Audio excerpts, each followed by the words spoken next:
end of her presentation. Now, may I invite Sister Evelyn Jose, one of our core group, member of Talitha Philippines, to introduce our resource speaker for today. Sister Evelyn, go ahead. A pleasant good morning or good afternoon, everyone, and warm greetings from the Philippines, the Pearl of the Orient. After that inspiring and energizing message of our dear Executive Secretary, Father Angel, everybody must be settled and excited to listen to our speaker.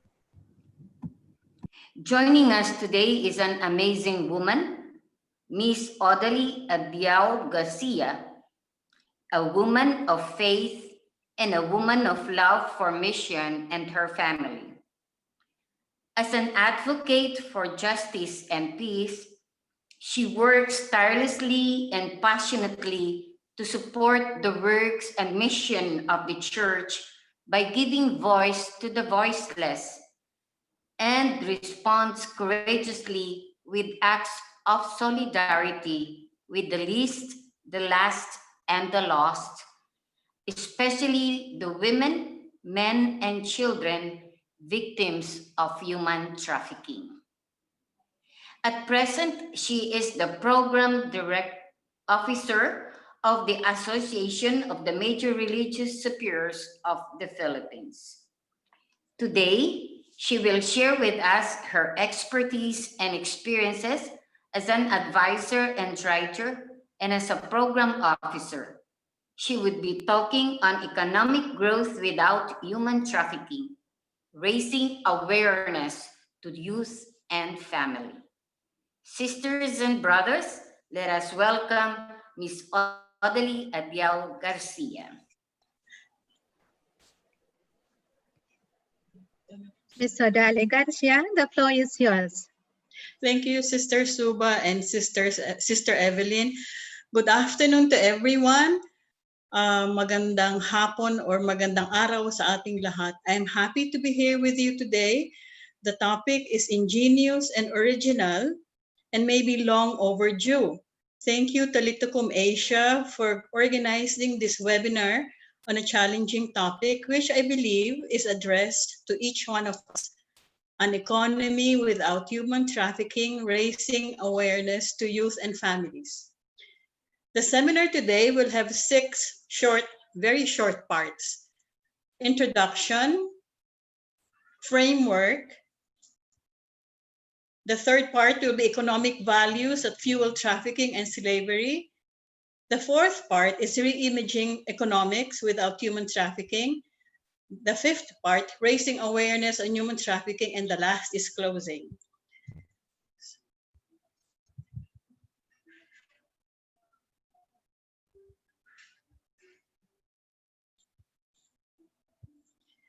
Have we, in the course of working to end human trafficking and modern-day slavery, ever asked ourselves these questions?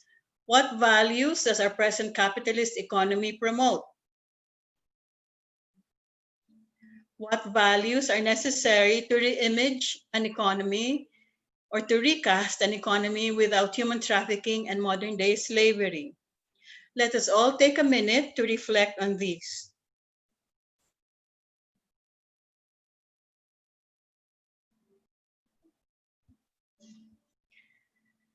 The original title of the talk assumes a single world economy, while the word economies assume, the plural of economy assumes a possibility of different forms of economic systems that may end what Pope Francis calls the greatest social evil, human trafficking to fuel forced labor and sex trade industries. The topic, I think, is essential to our work to end human trafficking because a primary push factor for human trafficking is poverty. So how do we address poverty to end human trafficking and modern-day slavery? But an equally important factor to consider is economic value or values which pull or attract many victims whether rich or poor, and who fall prey to human trafficking. Economy, simply defined, or how I would define it, is how we make a living. On a bigger scale, economy is a social institution responsible for the production and distribution of goods. There are two dominant economic systems in the world: capitalism, under which those resources are owned by the society, under which the resources are privately owned, yet, and socialism, under which those resources are owned by a society as a whole. Yet many social scientists say that the People's Republic of China, although politically structured as a communist state, is a successful capitalist economic power. I think we can evolve more economic systems that are just, sustainable, and inclusive. The economic system as a social institution defines our lifestyle and what we value or hold dear. The economic system also breeds the darker realities or social ills born out of the predominant economic values. Yet there is always a proverbial light of hope to create just and sustainable economies. Here are the dark realities. More than 1.02 billion people go hungry every day. War happens on a daily basis too in many countries.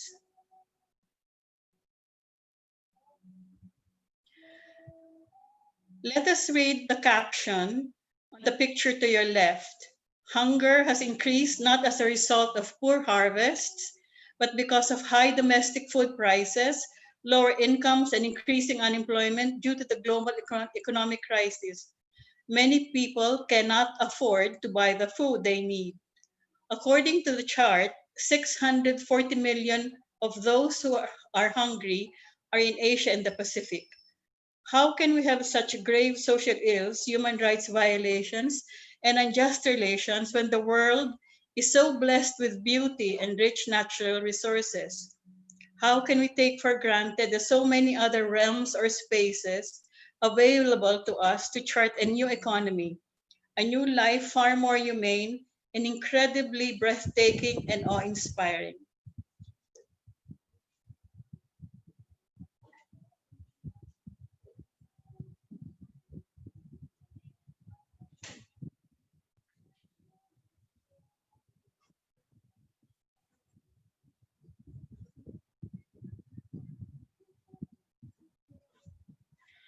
These are pictures of the unfolding miracles we miss out on every day.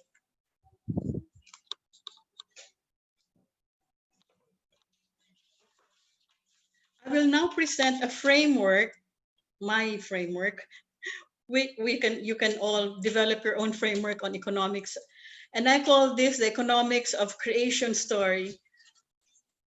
The economics of creation story. 25 years ago, I had a life-changing aha experience while facilitating a training in ecological feminism to a group of farmers in Samar. I asked the learning partners to read out the creation story from Genesis chapters 1 and 2, after which 7 groups are formed, asked to draw interpretations of the creation story and share their reflections.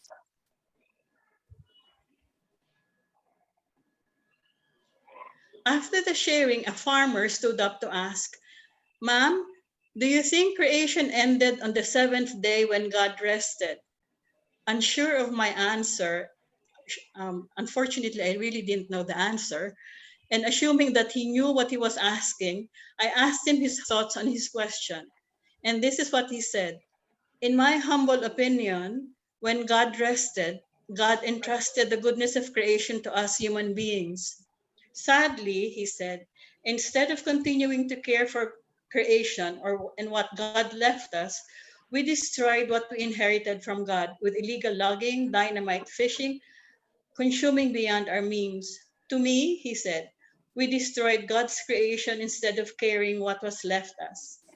I was astounded by the simple answer of a farmer who had such depth of wisdom because his life was attuned to nature. I pursued this mental track. Aha, I told myself, this is the essence of stewardship and co-creation. This is the economics of the creation story. Every day, every act, each working day is a choice to care for creation. That is my economy. As human beings, we continue to unravel the creation story unconsciously using a capitalist paradigm. We are overutilizing, eventually destroying nature and undermining our inherent goodness. In many ways, capitalism as a world economy silently instilled in each one of us the values of wealth acquired through corporate greed, control and power over others, which exacerbates the social inequalities of class, gender, and race, exclusion and human rights violations, and material consumerism. We shall concentrate on these four economic values today, which I believe are instilled in each one of us. How we plan to unravel and evolve the true creation story is at the heart and mind of crafting or recasting economies that nurture beauty, the beauty of creation, and the human essence of goodness. Thus is the essence of economies without human trafficking and modern day slavery. We now go, oh, this is a gist of the economics of the creation story. Earth provides enough to satisfy every man's needs, but not every man's greed.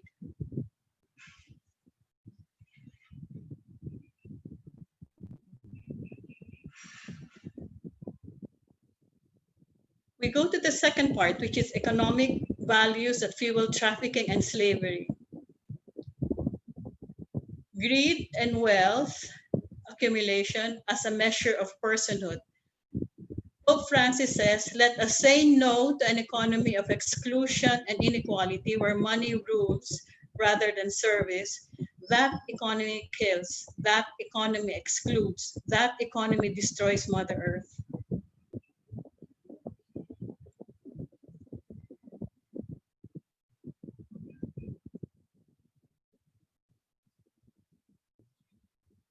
Capitalism is a 400-year-old economic system which to a large degree shaped our values that are in fact in direct conflict to our Christian values.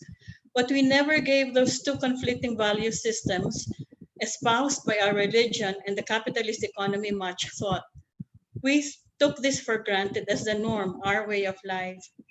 To accumulate wealth, capitalism is related not just to markets or trade, but to capital. Capitalist economies are those where capital is concentrated in the hands of a small class of people, giving them disproportionate market power, including the ability to treat labor as a commodity. Nothing new, because historically, slave owners calculated how slaves were priced and valued to reflect the extent to which they regarded enslaved people as dispensable commodities. In modern day slavery, cheap labor is in fact dispensable commodity. In an annual wealth check released to mark the start of the World Economic Forum in Davos in 2018, the development charity Oxfam said 2018 had been a year in which the rich had grown richer and the poor poorer. The growing concentration of the world's wealth has been highlighted by a report showing that the 26 richest billionaires own as many assets as the 3.8 billion people who make up the poorest 50% of the planet's population. According to Oxfam, the way our economies are organized means wealth is increasingly and unfairly concentrated among a privileged few, while millions of people are barely subsisting. Women are dying for lack of decent maternity care, and children are being denied an education that could be their route out of poverty. No one should be condemned to an earlier grave or a life of illiteracy simply because they were born poor.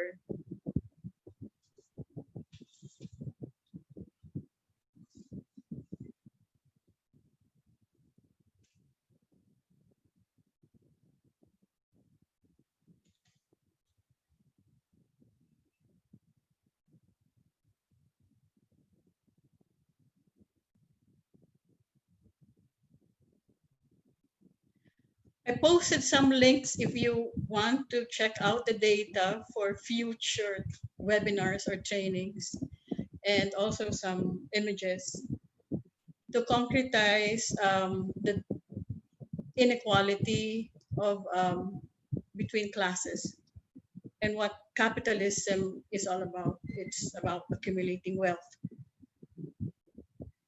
A man on top of a pile of money says your greed is hurting the economy, and the small worker says raise the minimum wage.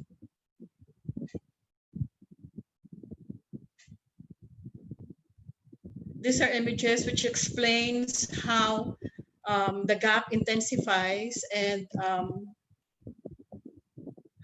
I have other data relating to the gap between the rich and the poor. Sorry.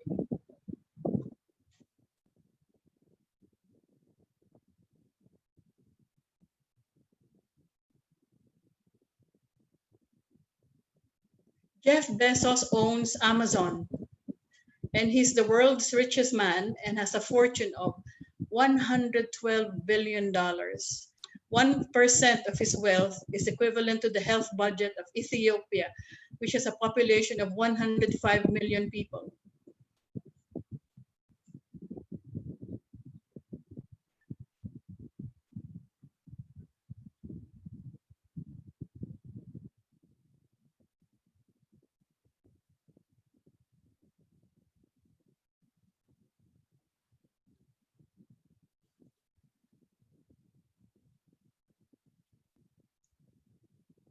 This is a contrast of affluence and wealth. And while many billions of people, the poor, get crumbs from the wealthy and the affluent.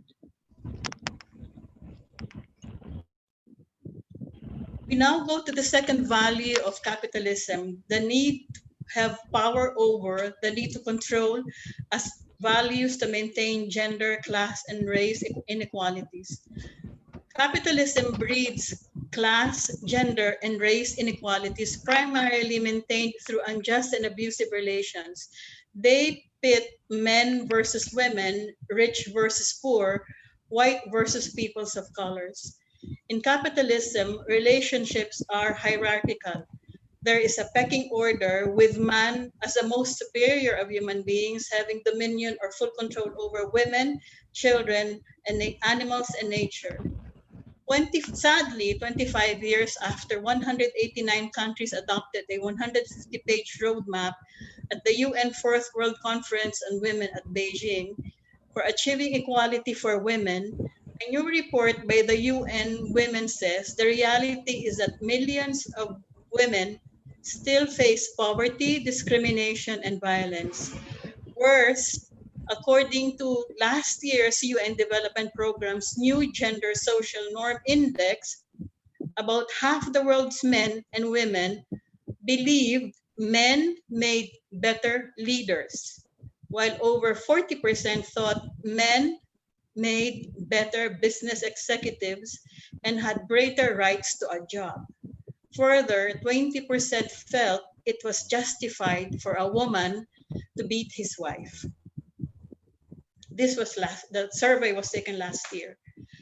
This may not be surprising if no less than presidents of countries lace their speeches with misogynist statements. Last 2019, at an event celebrating outstanding women in law enforcement and national security of the Philippines, President Duterte took the chance to take women to task for criticizing him, calling the women police and military bitches for, quote, depriving me of my freedom of expression, unquote. He then warned the woman to stay away from Catholic priests. who have been some of the most vocal critics about this brutal war on drugs, because they might be, quote unquote, cornered, unquote, in a church once the priest had caught, quote, the scent of your body, unquote. Let us now go to some more images. I focus on gender discrimination because most of the victims of human trafficking are women.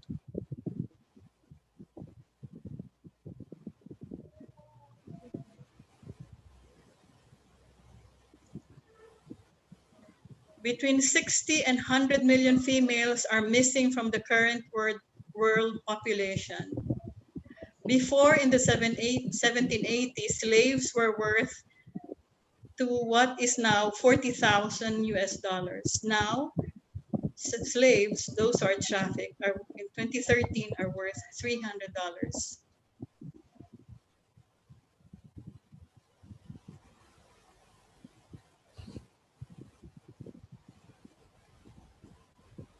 More women were discriminated to death than people who died on battlefields during the 20th century.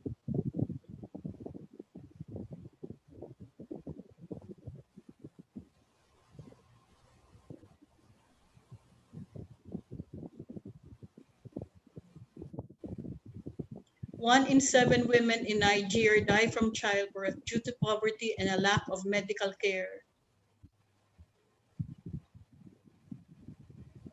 This is just a chart I wanted to share with you, which describes power and control wheel for human trafficking.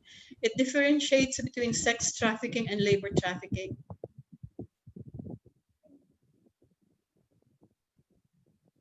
We will now show you a video on the effects of gender-based violence during the pandemic. Crises such as the current COVID-19 pandemic can increase the risk of women and girls to experience gender-based violence. Why may disease outbreaks increase the risk of GBV? When people are confined indoors, sometimes with a large family, privacy is limited and stress may increase. Women at risk may find it difficult to escape from a dangerous situation due to movement restrictions. Some people may be unable to work or even lose their jobs. Failure to provide for the family may lead to tension and conflict, resulting in acts of violence. Women are less likely than men to have power in decision-making, for example, when and where to seek health services.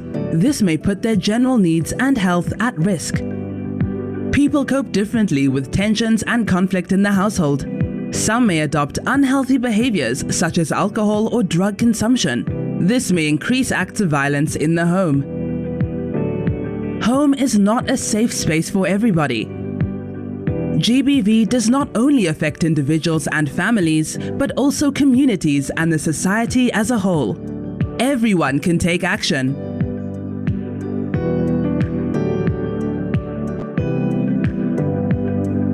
What can different organizations do?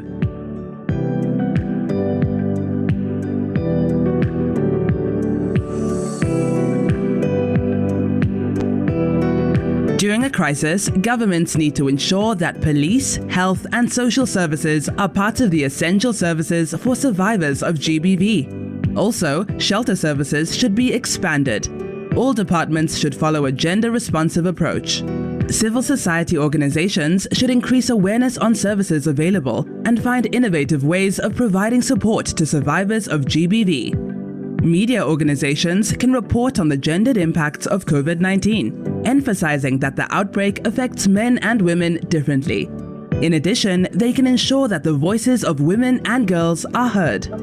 Private sector companies can support government and civil society organizations on providing GBV services and information during confinement and lockdown. Development partners can redirect resources to include GBV prevention and response in all programs. Everyone, particularly neighbors, family members, and friends, can do something. Keep your eyes and ears open. Report on behalf of survivors of GBV, or if it is safe for you, offer your support.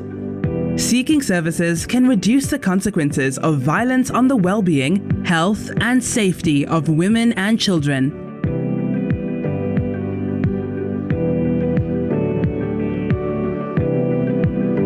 What can I do if I am at risk of experiencing GBV, or if I have already experienced it? Even in exceptional situations, health and police services remain open. If you or other family members feel at risk of experiencing violence, or if you have already experienced it, seek support. New information about GBV and services for survivors of GBV may surge. This can be on radio shows, official toll-free helplines, smartphone apps, or TV announcements. If I want to get more information, where can I find it? You can call a national helpline or the police. Many numbers are toll-free. This is in Africa, but I think most of the numbers are in Africa. The video was made for African. You can also search online for information or services.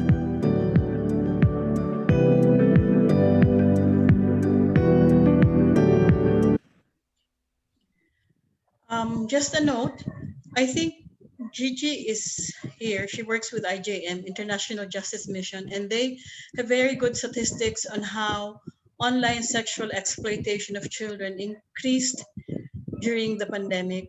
But there are very few data on reported cases on cases of human trafficking. And I think this is one thing we have to address, how to uncover cases of human trafficking during the pandemic. Before we proceed to the next value of exclusion, I'd like to emphasize that we have a right to choose between power over or controlling others, or working for power with and within. Every day we choose to be either controlled by others or to foster inclusive and just relations. So the third capitalist value is to exclude and disregard human rights violation. Capitalism excludes billions of the Earth's population and natural world for humane growth and development. Of the economic system, it does not respect boundaries, bodies, and sacred spaces. Capitalism ignores the human rights of peoples and cultures.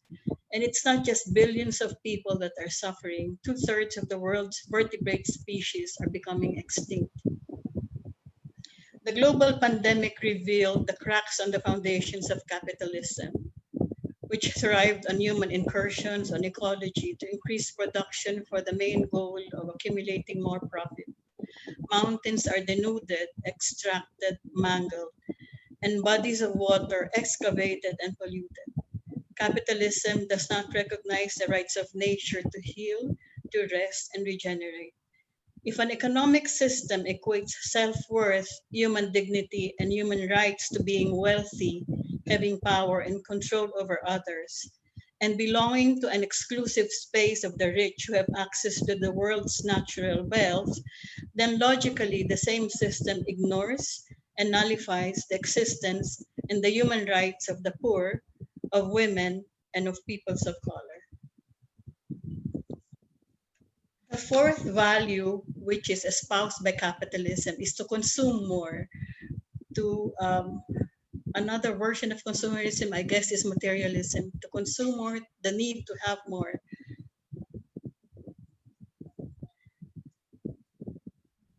This has yet to be the greatest success of capitalist economy. We have been taught to buy with money rather than to produce for our own needs by planting our food, making our own cleaning materials, making our own soap, detergents. We have been conditioned to buy. We are the perfect consumerists.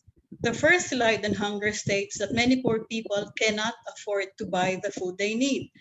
The global pandemic and the series of calamities we experienced in the Philippines made this crystal clear. Everything we gave out for relief assistance to the poor was purchased from the grocery. While in some parts of the Philippines, farmers who harvested their vegetables could not transport the vegetables they could not consume, and these were left rotting along the wayside. Moreover, material consumerism now defines who we are, and consumer wastes find their way to our bodies of water, including our bodies, the soil, and the food we eat. This is the lives of billions of poor people. Our lives on top of heaps of waste. So now we go to a happier part. The happier part is the economics of creation story, re-imaging economies without human trafficking.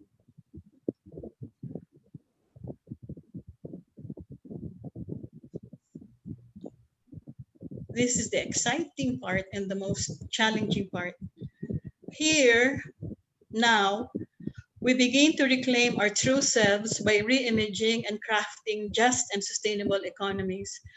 I offer very simple and attendant values to recast capitalism and evolve just and sustainable economies. The basic values are B.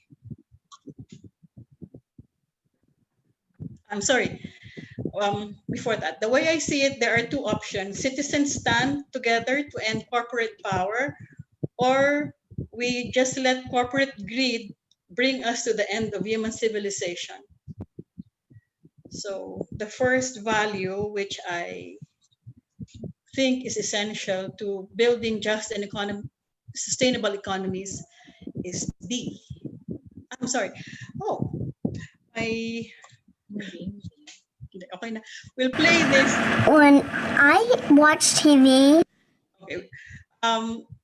Slide cannot be shown, but to be, we have to cultivate gratitude for the goodness of God's creation, evolve into genuine personhood without the attachments to wealth and material possessions, without attachments to be in control and to have power over. I'm playing a video by Louis Schwartzberg, time-lapse photographer, on gratitude.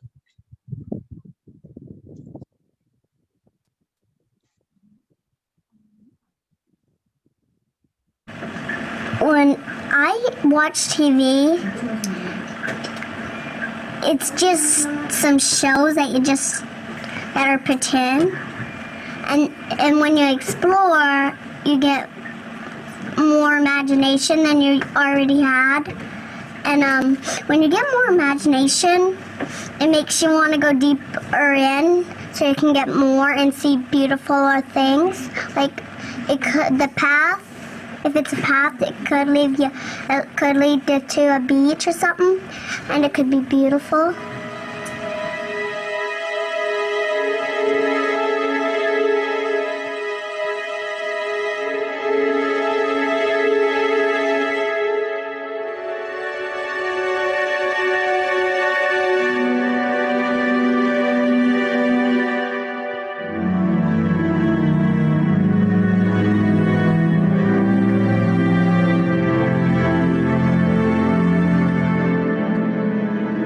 You think this is just another day in your life? It's not just another day. It's the one day that is given to you today. It's given to you. It's a gift. It's the only gift that you have right now.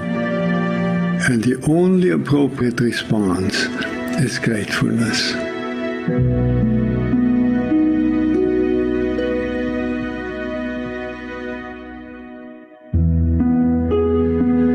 If you do nothing else but to cultivate that response to the great gift that this unique day is, if you learn to respond as if it were the first day in your life and the very last day, then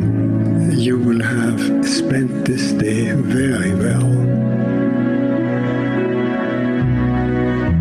Begin by opening your eyes and be surprised that you have eyes you can open. That incredible array of colors that is constantly offered to us for pure enjoyment. Look at the sky. We so rarely look at the sky. We so rarely note how different it is from moment to moment with clouds coming and going.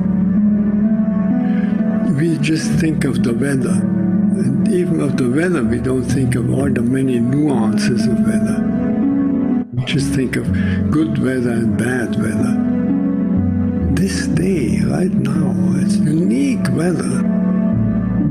Maybe a kind that will never exactly in that form come again. The formation of clouds in the sky will never be the same that is right now.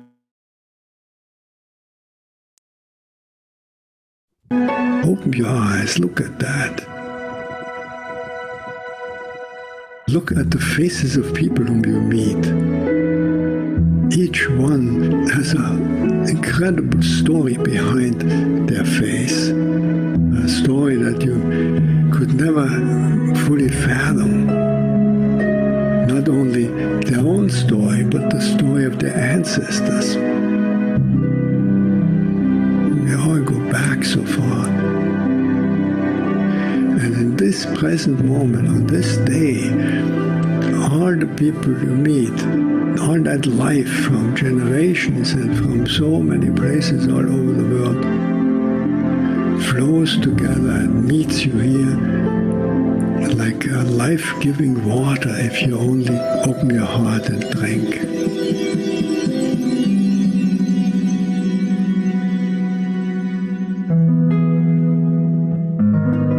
Open your heart to the incredible gifts that civilization gives to us. You flip a switch and there is electric light. You turn a faucet and there is warm water and cold water and drinkable water. It's a gift that millions and millions in the world will never experience. So these are just a few of an enormous number of gifts to which we can open your heart. And so I wish you that you will open your heart to all these blessings and let them flow through you, that everyone whom you will meet on this day will be blessed by you. Just by your eyes, by your smile, by your touch, just by your presence. Let the gratefulness overflow into blessing all around you. And then it will really be a good day.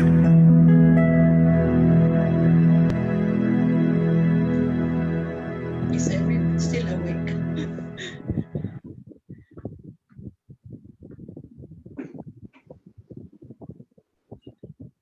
So this is the first value. Be a creation story. Be a blessing. But what about the poor, the trafficking victims who actually have nothing to be grateful for? AMRSP, the Association of Major Religions in the Philippines, in 2017 started documenting the cases of mostly poor women whose husbands and sons, alleged drug users, were summarily executed as a result of the government's campaign on war on drugs. Many of these women and their children witnessed how their loved ones were tortured and killed before them. The experience left them with fear in their hearts. Come the pandemic, a few families contracted the COVID-19 virus and had family members dying from the virus. When we first gathered sometime last month in November 17, after restricted travel and isolation, they shared their misery. But after sharing, most of them said, "Yet we are grateful to God because we are still alive, and maybe today will be a better day." For human trafficking survivors, the Talitha Philippines work with, they who have been sexually violated and tortured, I think the process of reclaiming one's inner goodness will take more time. A darkness tends to envelop their psyche. Sexual slavery, unlike witnessing the execution of another human being, embeds in the survivor the message of hatred for my body, a body that has been desecrated. Reclaim hope, reclaim life, reclaim personal goodness, be joy, be a source of creation. The second value to build a just and sustainable economy is to choose resilient power from within. Choose power from within. Creating just and sustainable economies will require of us to shed the influences of bad capitalism from our psyche. A fundamental requirement is to acknowledge the power within me and to respect, affirm, and trust the power within each person, especially the poor, the women, peoples of colors, and survivors. How only they started? 9 o'clock meeting, Philippines. Alice, her true name, was an incest victim and turned to prostitution for 25 years to feed her growing family and a sick husband. A true capitalist, she worshipped money and the men who had it. She hated God for giving her a father who violated her. She said her mantra was, "Money is life, without it I die." Then she was diagnosed with terminal cancer, cervical cancer, sometime in 2000 and was given 6 months to live. By then, a group of women from our parish was reaching out to survivors of abuse. That was when we met her. Desperate to feed her children and her husband, she joined the parish-based eco-feminist women's group, and she turned away from prostitution. To earn money, she, in Tagalog, we call it namasura or nangangalakal, which is recycling. Recycling 20 years ago was a lucrative business. She recovered miraculously from her cancer, made peace with her God, and now works as a focal person on gender and human trafficking with the local government and is volunteer of Talitha Philippines. A humane economy must trust in the power of each human being to govern her life, her family, her community with dignity and with respect for your human rights and the rights of nature. Listen to and evoke the power within each person we relate to, especially the survivors we journey with. Human resiliency and ingenuity are rooted in the power within each one of us and the fact that we are not dependent on a cash economy. What freedom to be able to say, "Money and wealth do not define me." To quote from Anne Gunther, human ingenuity sees us adapt to make the best of bad environments or even to change them. We are now seeing a realignment of values once again because of the pandemic, with more and more businesses recasting capitalism as we've never known it.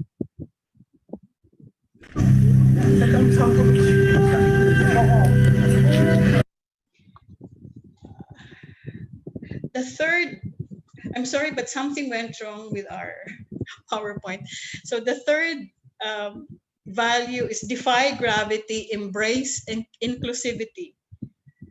We have to heed the call of Pope Francis in Laudato Si, and I don't know when he released it, but sometime December or November, he released his total sustainability plan.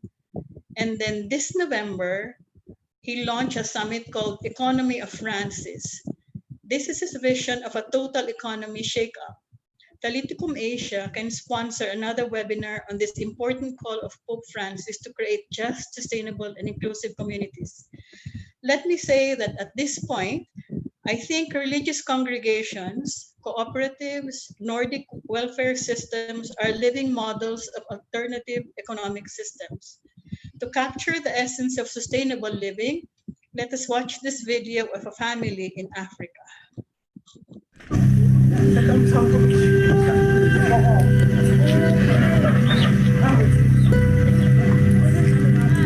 For us, our culture is our life. The smoke that comes from the fire, it's connected with our ancestors. And we're sitting inside the smoke and fire because we know we're all connected to each other.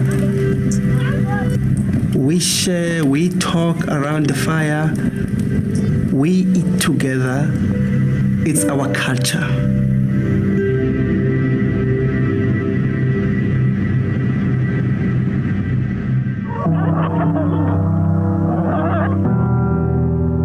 We treat each other as equal, not because how much you have, what car you're driving, what house you're living.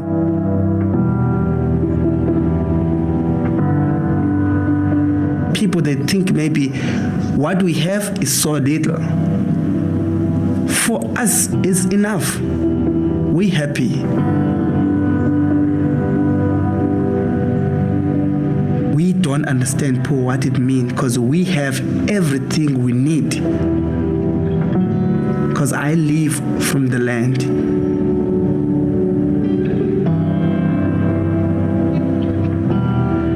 Our ground or soil is our gold, is the richest thing we ever have because it gives us everything.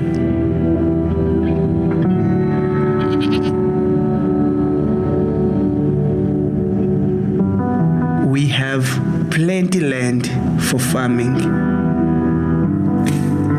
We got sweet potatoes, we got mealies, we got veggies, and from the garden straight to the pot, still fresh as it is. We're not putting any chemicals on our food.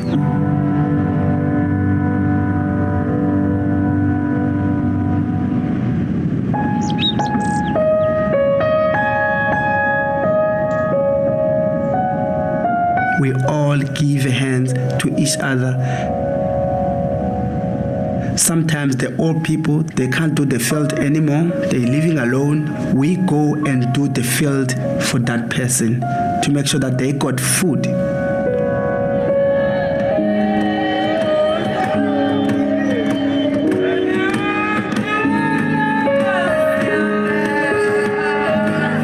It's not about one person in our village. It's about everyone lives in the village. We protect each other every single day.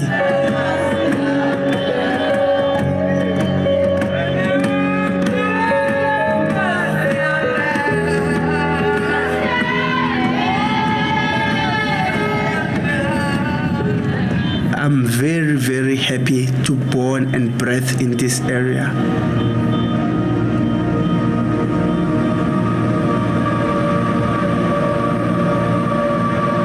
This is the place that I grown up. So for me, this place is like everything in my life.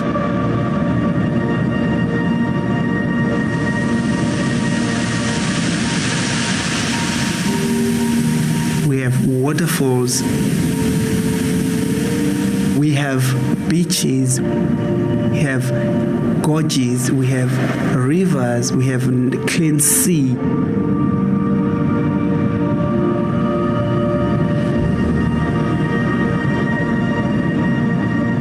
This place is beautiful and healthy.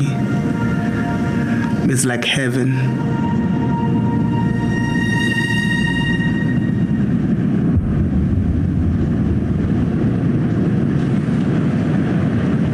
In Pondo, we saying umntu ngumntu ngabantu nangemvelo. The person is the person because of the other people and nature. Without other people and the nature, you're not a person. To be a human, you must connect. I connected with the land and other people.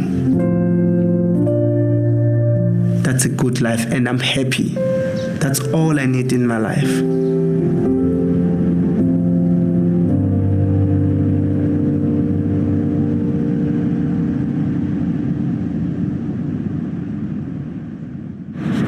Thanks so much for watching this.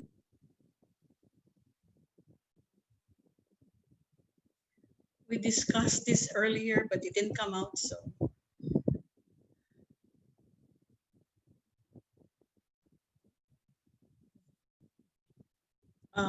Lastly, I'd like to quote from an article titled "Capitalism Was Dying Before COVID-19 and Why That's Good for Society." Imagine, she says, the author says, the difference for communities that could be self-sufficient. Localizing employment and education would allow decision to be made with people you know and hopefully care about. We need people to value the true costs of human labor and impacts on the environment, with connections not purely based on enterprise but on community. Shared meals to build connections and trust, regular culture around local stories and celebrations, neighborhoods where people know each other and watch out for each other. The challenge for each one of us now is to begin creating our vision of a just and sustainable economy. Defy gravity, embrace inclusivity. We now come to the last part, raising awareness. I have 4 very simple suggestions on how to raise awareness for the youth and families. We have to strike a balance between presenting the beauty of life and creation while establishing the connection between the horrors of social inequity, trafficking, and modern-day slavery. We have to radiate hope. I'd like to share this story. One morning, our 14-year-old grandchild woke up and said, "I cannot navigate the world you created, Nanay." With the impending disaster brought about by climate change, he's 14. "I have no choice but to die. I wish I was born during the world wars where I had a better chance of surviving." We have to constantly radiate hope. The second is teach to transform lives using sacred stories of people, survivors, and their images and symbols. The third, engage the youth. They too have their stories, fears, and anxieties. They may have better solutions. The world is not of their making. This world is not of their making. The fourth, be models of the unfolding creation story. As Alice once said, "As part of my recovery," she said, "I know God has a human face."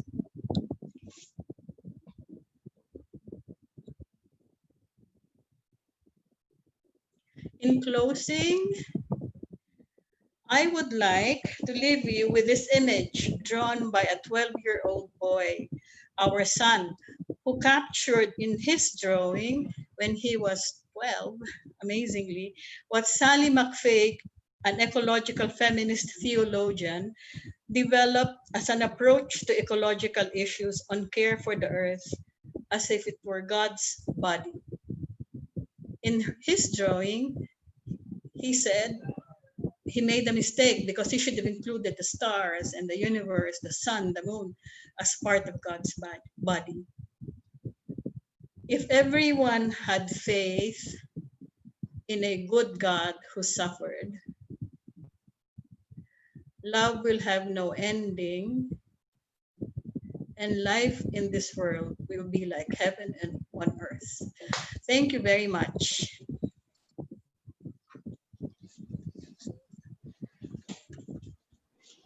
Thank you very much, Ms. Daly, for the informative presentation and presenting the different aspects of the economic power and our response towards it. The sharing of your work and 10 years of experience working in this field is very much inspiring. and giving us hope. Also challenging us as human trafficking advocates. So now we may come this point for the question and answer portion from our participants. Dear sisters and brothers, you may write your questions in the chat box, or you may unmute your audio and ask the questions and clarification directly from the speaker. I have seen there was a question from the chat box. Where can we get an update of OSEC cases during the pandemic? Ms. Dali, can you answer? Yeah, where can we get an update of OSEC cases during the In the pandemic? Philippines, sister? In the Philippines or in other countries?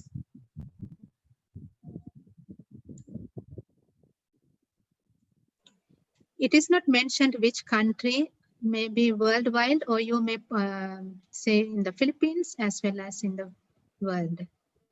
In the Philippines, the International Justice Mission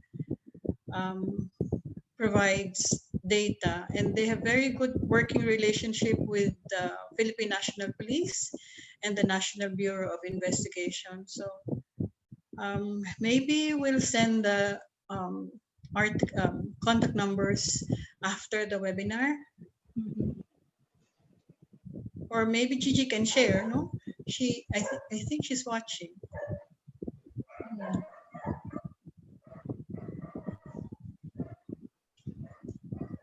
And there are also another question, Ms. Dali.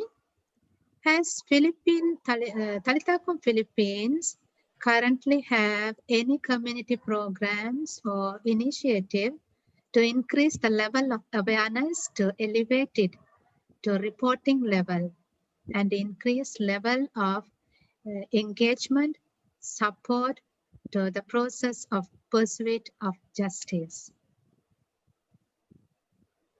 The question, sister, is about local communities where Taliticum is engaged. Yeah. Any currently, any community programs and initiatives? Community programs, raising awareness, no? Taliticum Philippines is now in partnership with a few barangays in Metro Manila and with many member congregations of the Association of Major Religious Superiors in all parts of the Philippines.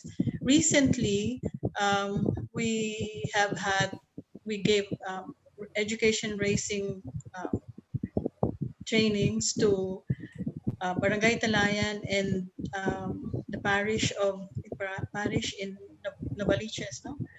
And I think one of the things that we have to do also, and maybe I don't know what the practice is in other Talitacom networks, we're trying to improve our documentation. We actually have to track the number of seminars, trainings we've done, and how this has impacted or affected the lives of the people. And also trying to establish case documentation on the ground with local government units and parishes. Thank you, Paul.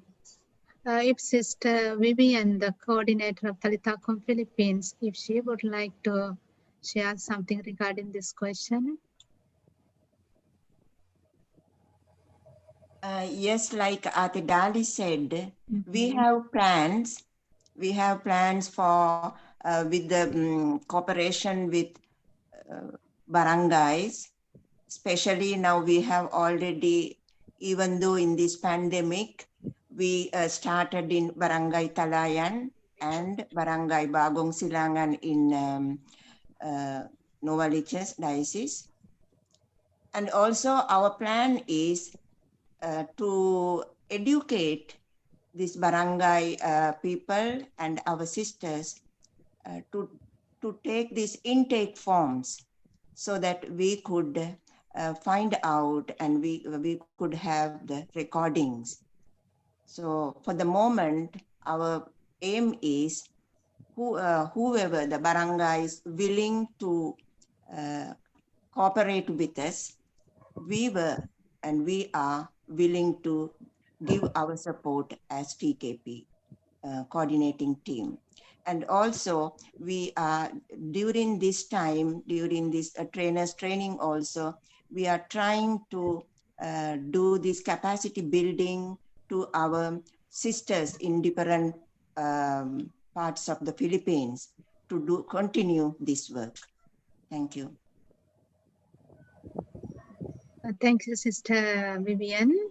Ms. Dali, there is a very long question from Marian. Yes, sister, I'm reading it. Did you see that? Yes. Okay.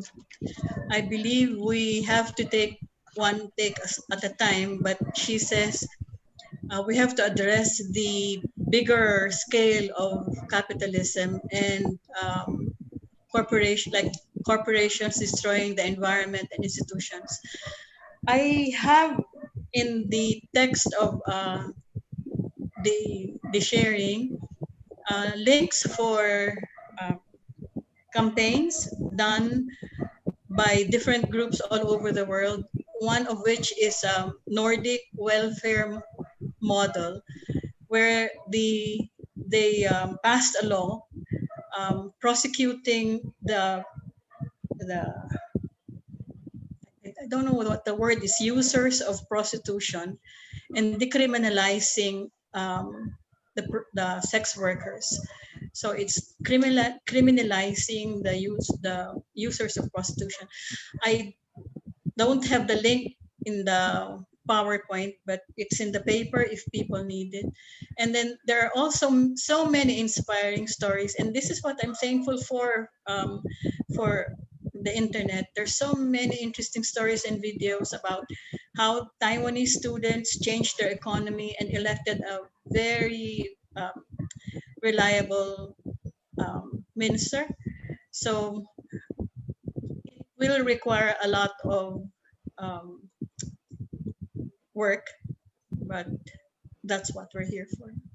And I thank Marian for the question, because micro engagements, yes, can be models for best practices, but we really have to call out the institutions or persecute the institutions or leaders regarding their contributions to ecological destruction and social ills. Yeah, Yes, sister? Thank you, Paul. So far we don't have, you may feel free to unmute yourself and you can directly ask the questions if anyone prefers to. Yes, Sister Vivian. This is not a question, but a comment. Thank you, Ms. Odali, challenging us and reminding us to cultivate the great gift of gratefulness, and reminding us also, you said the poor still say, we are grateful because we are alive. That really touched me. Thank you.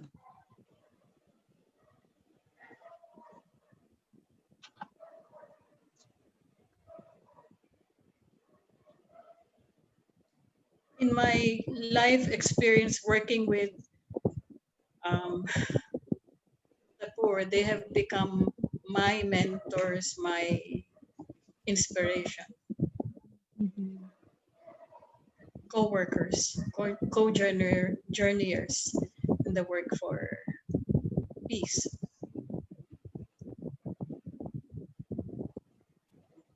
It seems to be we don't have any. Sister Teresa. Yes, Sister. Yeah. I will ask Ate Dali about yung bill natin about yes, sister. Protecting the data, personal data. It's true. Because it's itong issue ng trafficking, especially OSEC, is very delicate. Sometimes the perpetrators are just around us, no? And the families and the parents are the ones, no? In my experience, dealing with clients, mga na-abuse na OFWs, and then some girls who are victims of incest and also OSEC. We cannot share their stories to others. And also, we have an ethics in social work that we call confidentiality. I like one of your suggestions to share stories, especially by the youths, no? Yung mga inspiring stories. But to tell you the truth, we have so many, yung mga makabagbag damdamin na stories that sometimes will really shake your conscience why these things are happening. Ano ang opinion mo doon, Ate Daddy? Sister, there's what they call I forget the phrase. Anyway, we should really strike a balance between confidentiality and sharing stories of success, no? But yes, so balance and confidentiality are ethics we really have to follow. We only share stories of people who agree or have agreed to publicize their stories in their real name.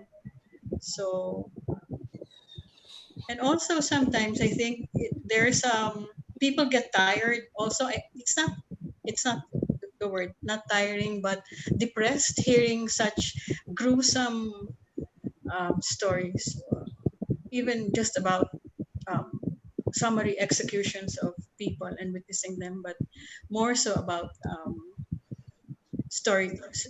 sharing of stories. So yes, and Gigi says there is ethical storytelling. One ethics is we only share those who agree, who have their stories shared. Okay, Other than that, yeah. Miss Dali, there is another Yes. question. Have you read it already? From Elmer. Under capitalism, the means of productions are privately owned and operated for private profit. So trafficked women and children are privately owned and put to work for the profit of their pimps, brothel owners, and traffickers. This is capitalism at its ugliest. The question is, should private corporations better to be turned over to government so that trafficking will be avoided? While doing the paper, I asked myself, is there really a country with no capitalism? You've heard of the country called Bhutan. I researched about it also, and I wanted to put it here. No, it's one of the happiest place, and they have such a good government. It's a king. They're ruled by a king, but they're democratic, and they have 90% oxygen something about climate. Yeah. Change. So look it up in a video of YouTube or Google. And starting late 1990s and to 2000, they have had 11 cases of trafficking. So is there ever a state or a country? We can now see spaces and bubbles, no, of economies or states which are in fact ruled by good government, good politicians, and who have good economies, sustainable and inclusive economies. But trafficking is still there. So the question is really of my thesis or my theory is that it's a question of values. We're always attracted to wealth. We're always attracted to having a better life. Imagine living in Bhutan where all of you are equal and someone offers you maybe the promise of wealth. So you go. I mean, if I would go if I were tempted. So should private corporations be turned over to government so the trafficking will be avoided? Unfortunately, many governments are in connivance with traffickers. So if you have a good government, a strong, accountable, and transparent government, then yes. But no, for now, I think the answer is no. Okay, thank you, Ms. Dali. There is one more. Welcome. Meera from India. What have you to say when development is not people entered but individual persons so cooperate?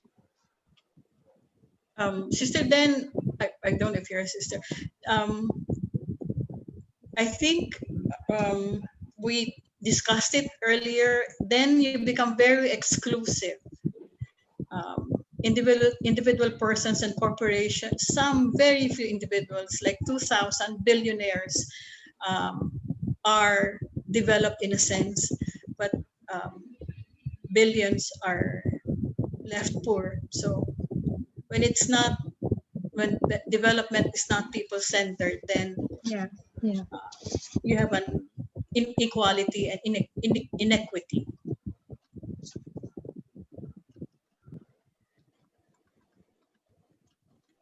You're welcome, Sister Marlene. Thank you also. Yes.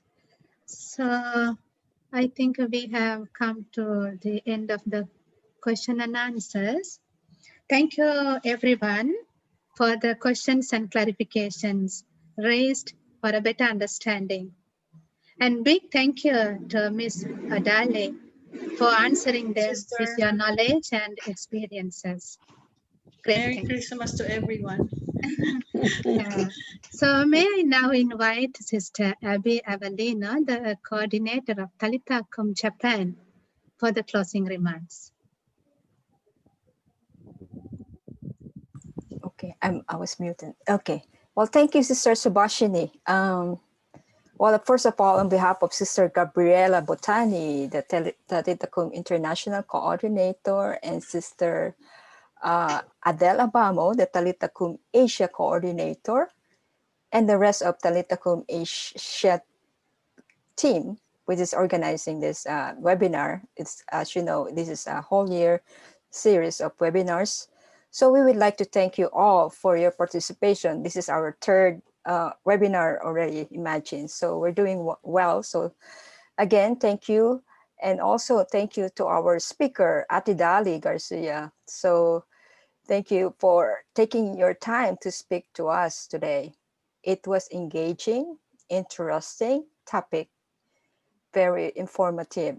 So just to talk the economies without human trafficking is challenging, but we are hopeful. As you have said, we need to co-create just and sustainability economy.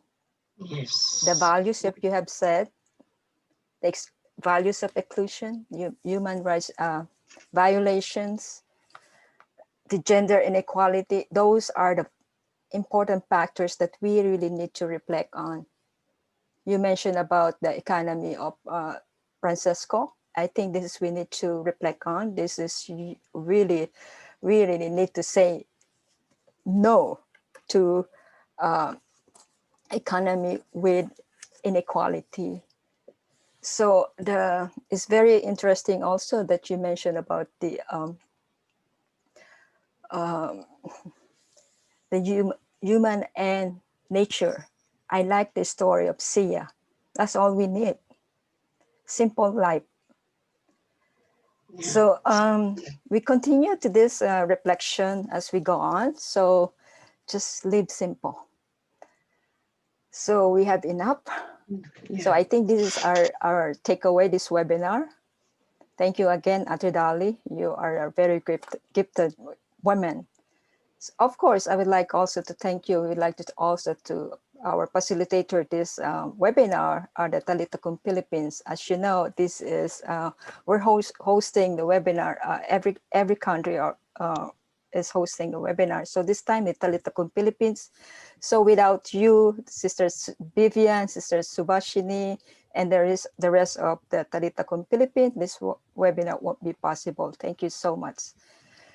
And thank you definitely for your attentive participation. So more familiar faces coming in for this webinar. I'm happy to see you all.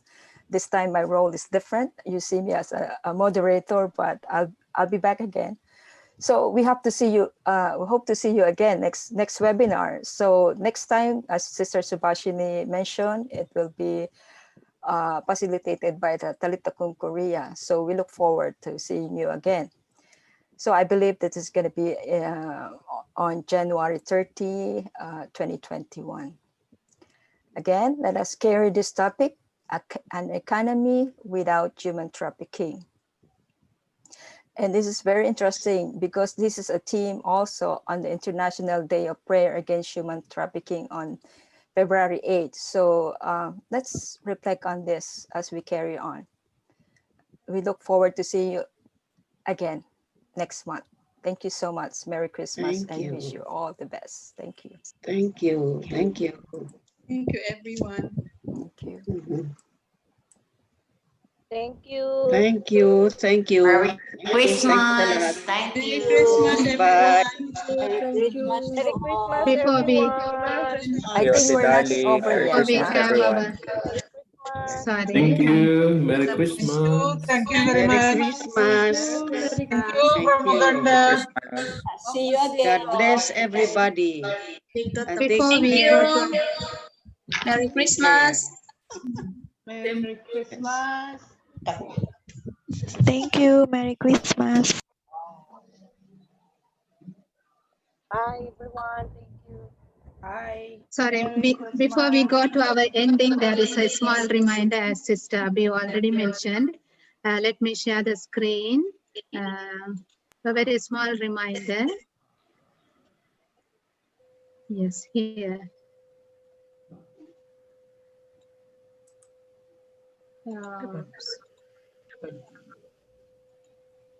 Yes, it is.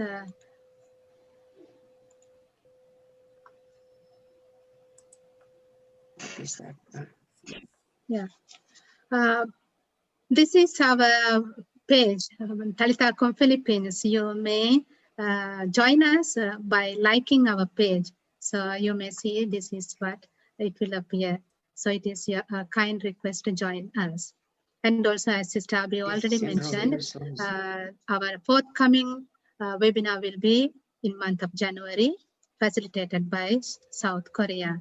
So let's now we invite Sister Vivian Fernando, the coordinator of Talitha Philippines, for the message of appreciation and thanks, followed by the closing prayer.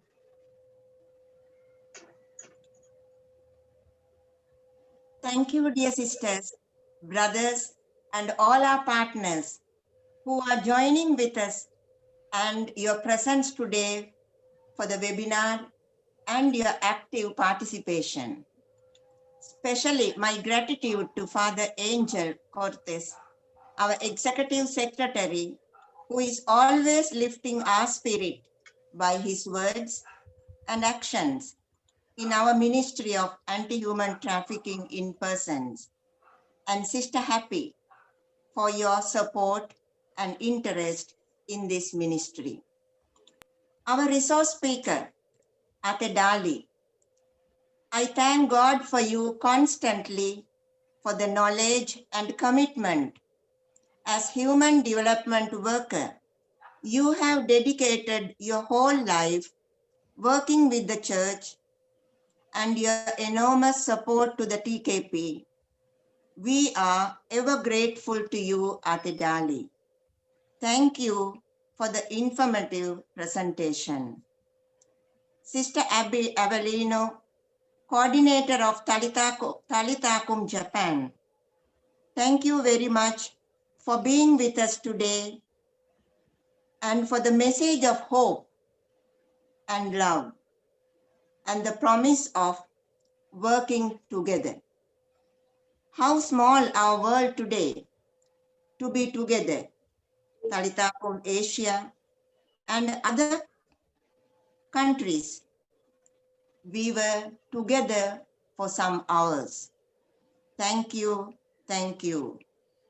Core group members, our partners in the ministry, thank you for our efforts together to achieve our goals and our constant struggles together in this endeavor. Let us join our hearts and minds to thank God for this day, for his marvelous work done in and through us, and for his guidance. Let us pray.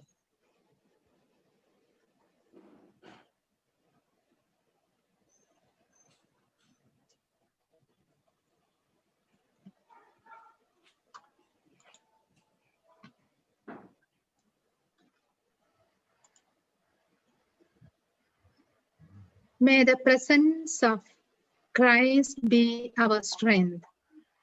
Lord Jesus, to our searching hearts, bring your hope. To our troubled hearts, bring your peace. To our weary hearts, bring your strength. To all broken hearts, bring your love. Amen. Saint Josephine Bakita, the patron saint of the victims of human trafficking, pray for us. Glory be to the Father, and to the Son, and to the Holy Spirit, as it was in the beginning, is now, and ever shall be, world without end. Amen. So thank you everyone. See you all in our next webinar. Merry Christmas and Happy New Year. Thank you. Thank you. Merry Christmas. See you next year. Thank you. Thank you. Merry Christmas. See you next year. Bye-bye, Judy. Bye-bye. Bye-bye. Thank you so much. Thank you so much. Yes. Bye-bye, Sister Vivian. Salamat. Bye-bye, sister. Salamat. Salamat. Bye-bye, Sister Lucy Wing. Smile, smile, my friend. Bye-bye, Smile, Sister my Lucy. friend. Thank you, I'm Sister taking Abby. pictures. Sister Thank you, Marichu. Sister Sister Abby. See you next Thank you time. very much. Good to Thank see you you very much all. from Uganda. Wow, thank you Yes, also. sister. It's a Merry Christmas, Sister Abby. Maligayang Thank you for Pasko. joining us from Uganda. Ay, Chaka, maniwala ka na. A very happy Amazing. You Christmas. are amazing. Uh-huh. Let's meet Good. later. It's very good. Thank you.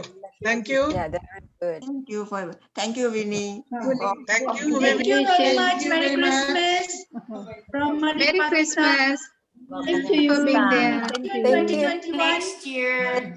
Everybody for joining. Bye, Suba. Please invite more people to join us. Thank you. Maraming salamat. Maraming salamat po. Maraming salamat. Sister Kano, thank you. Arigato gozaimasu. Salamat po from Thank you. Mabuhay. Right. From Myanmar, thank you. Many people from Myanmar. Bye-bye. Thank you, Sister Abby.